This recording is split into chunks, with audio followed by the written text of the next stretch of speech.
L'invité du jour. Le rendez-vous de Radio Call Direct. Alors, le Sœurs Optimistes, c'est une organisation non gouvernementale, neutre et indépendante, apolitique, et qui œuvre pour les femmes et les filles dans différents domaines d'action, en fait 5 domaines d'action.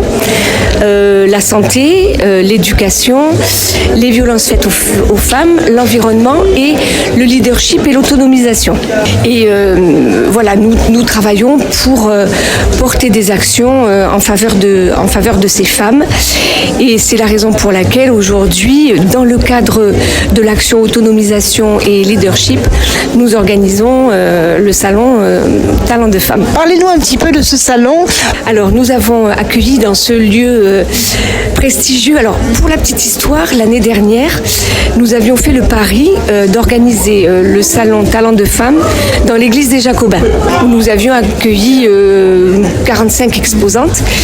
Ce salon a remporté un grand succès. Et cette année, nous avons dit on va renouveler l'opération, sauf que les Jacobins n'étaient pas disponibles. Et il a fallu trouver un autre lieu tout aussi prestigieux. Et notre choix s'est porté sur ce lieu, Emera République, qui accueillait la Banque de France. On s'est dit, voilà, on va organiser le salon dans ce lieu prestigieux, sachant que c'est un lieu privé, donc il a fallu trouver des sponsors et des annonceurs pour nous aider à financer la location. Et d'ailleurs, je les remercie vivement, parce que le but, c'est vraiment de récolter de faire un maximum de bénéfices pour que l'argent soit reversé aux exposantes. Et donc cette année, nous proposons deux prix. Un prix du public, coup de cœur du public. Donc ça, c'est le public qui, en visitant les lieux et les exposantes, va donner son choix, coup de cœur. Et puis le prix Salon Talents de femmes, qui va permettre de récompenser l'exposante qui présentera le travail le plus original, à la fois sur le savoir-faire et toujours avec cet engagement en faveur des femmes. Donc voilà, nous allons décerner un chèque de 1 000 € pour le prix Salon Talents de femmes, et pour le prix du public aussi, un chèque de 1 000 €, parce qu'on se dit que si on n'avait pas le public, le salon n'existerait pas. Et puis il faut toujours se fier aussi à la sensibilité des gens qui viennent visiter le salon. Donc la gagnante du salon Talents de femmes pourra après concourir au niveau national pour le prix national. Voilà, donc c'est intéressant puisque ça peut aussi lui permettre de lui ouvrir des perspectives, lui permettre de financer des acquisitions pour développer son entreprise. On est très attaché à ça, à l'indépendance financière de nos exposantes et des femmes. Et il faut dire que ce salon est magnifique. Vraiment, on a à la fois dans le domaine de l'art, de l'artisanat, de l'agriculture,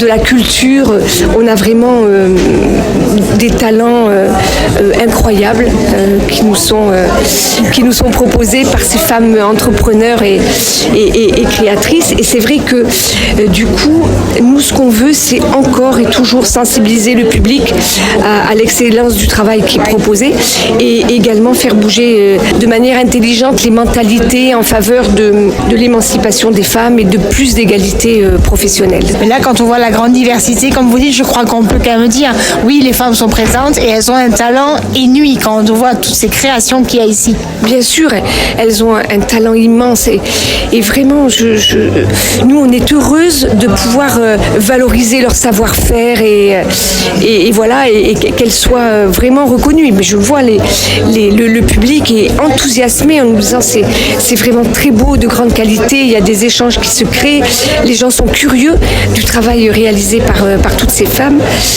À l'heure où on fait l'interview, vous allez peut-être pas me le dire, mais vous savez à qui vous allez décerner ce coup de cœur, vous? Alors oui, le coup de cœur du public. Le public va voter jusqu'à 17h30, donc voilà.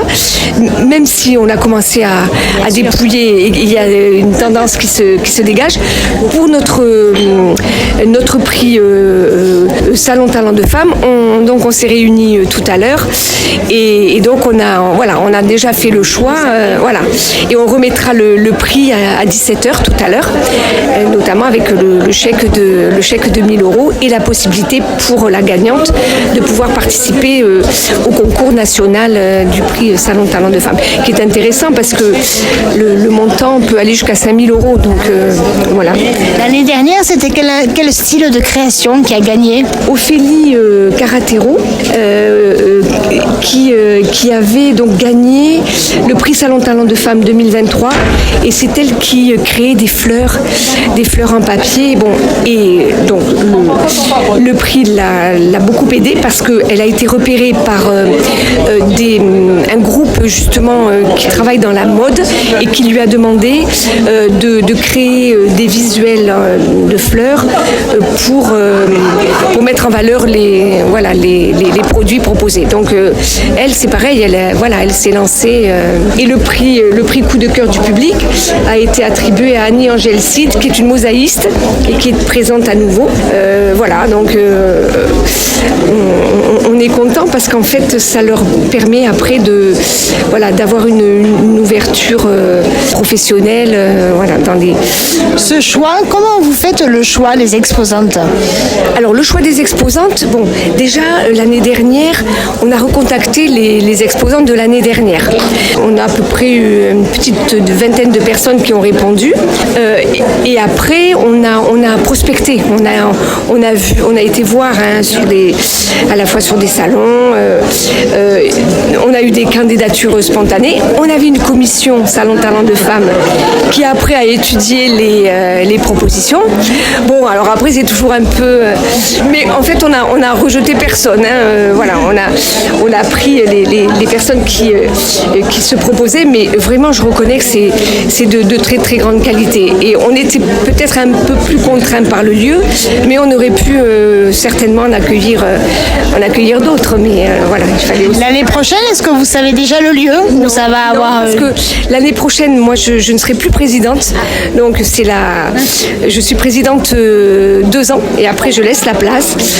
Alors voilà, peut-être que moi j'ai voulu imprimer ma marque et dire le Salon Talent de Femmes, il se tient en cœur de ville, à Agen, et dans un lieu qui mérite, à la hauteur du talent de ces femmes créatrices, et donc la future présidente décidera peut-être autre chose, je ne sais pas. Alors durant l'année, quels sont les gros événements, les gros rendez-vous pour Sœurs Optimistes? Alors on a des gros événements qui existent au niveau national et qu'on décline au niveau local en fait.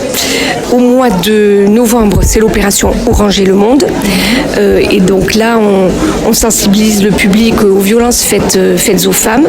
Donc l'année dernière, nous avons vendu des butternuts et une soupe qui avait été préparée par un restaurateur agenais, un chef agenais. Et le bénéfice de cette opération va nous permettre alors là je lance un appel d'inscription, va nous permettre de financer des cours de self-défense pour les femmes. Donc le Krav Maga, je ne connaissais pas du tout ce système de défense. Ça aura lieu le 23 juin, un dimanche matin, et on va là s'en occuper, mais il y aura une inscription en ligne pour les femmes qui souhaitent prendre des cours. Alors c'est pas réservé qu'aux femmes qui ont subi des violences intrafamiliales, mais à toutes les femmes comme vous et moi qui pourraient éventuellement se faire agresser dans la rue, Et donc on va nous apprendre déjà à faire très attention quand on est dans un lieu public public. Et puis après, à avoir les gestes qu'il faut pour pouvoir se défendre d'une attaque. Ensuite, on aura aussi l'opération cinéma, puisque chaque année, nous choisissons un film en lien avec l'emprise. Cette année, c'était le film avec Melville Poupeau et Virginie Efira, L'amour et les forêts, que nous avons diffusé à l'Institut de formation des professionnels de santé grâce à sa directrice, Madame Chazotte. Et il a été diffusé devant 90 élèves infirmières et infirmiers pour les sensibiliser aux signes de l'emprise. C'était très intéressant. Dans l'opération santé, on a organisé une conférence sur les maladies cardiovasculaires des femmes, parce qu'on sait que les femmes meurent de maladies cardiovasculaires beaucoup plus que d'un cancer du sein. Et c'était très intéressant parce que nous avions des cardiologues, nutritionnistes, médecins généralistes qui sont venus parler de ces maladies cardiovasculaires. Et puis ensuite, dans le domaine de l'éducation, on a lancé un concours de poésie auprès des enfants des écoles, et le thème c'est la protection des océans. Et donc on va décerner donc des prix poésie dans les différentes écoles participantes. Voilà, donc ensuite Salon Talent de Femmes permet, outre de récompenser donc une femme exposante pour l'originalité et le savoir-faire de son travail, mais permet aussi d'attribuer des bourses d'études à des jeunes étudiantes. Donc l'année dernière, on a aidé une étudiante en médecine et une étudiante en langue.